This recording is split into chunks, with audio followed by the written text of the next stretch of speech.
तर ठाकरे गटाचे नेते राजन साळवी यांच्या पाठोपाठ आता त्यांच्या कुटुंबियांच्याही अडचणी वाढणार आहेत। त्यांच्या कुटुंबालाही एसीबीची नोटीस बजावण्यात आलेली आहे। राजन साळवी यांचा भाऊ, पुतण्या आणि वहिनीला एसीबीने नोटीस बजावलेली आहे। तर गेल्या 2 महिन्यांपासून राजन साळवी एसीबीच्या रडारवरती आहेत। अमोल मोरे आपले प्रतिनिधी या संदर्भात अधिक माहिती देत आहेत। अमोल, खरं तर आतापर्यंत राजन साळवी हे एसीबीच्या रडारवरती होते, मात्र आता कुटुंबियांना देखील नोटीस बजावण्यात आल्याचं कळतंय। काय सविस्तर सांगाल?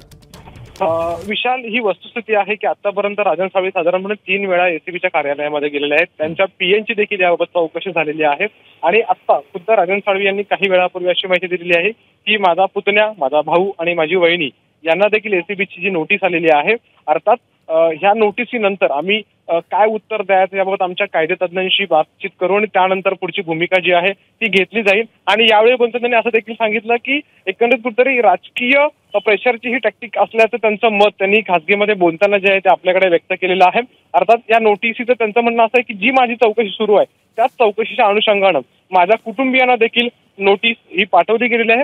मी माझ्या कायदेतज्ञांशी बोलेन, पीएनशी बोलेन आणि त्यानंतर पुढचं उत्तर जे आहे एसीबीच्या नोटिसीला ते आम्ही देणार आहोत। नक्कीच धन्यवाद अमोल, आपण दिलेल्या सविस्तर माहितीसाठी। राजन साळवी त्यांच्या कुटुंबालाही आता एसीबीनं नोटीस बजावलेली आहे। राजन साळवींचा पुतण्या, भाऊ आणि बहिणींना एसीबीनं ही नोटीस बजावल्याचं कळतंय। एबीपी माझा, उघडा डोळे बघा नीट।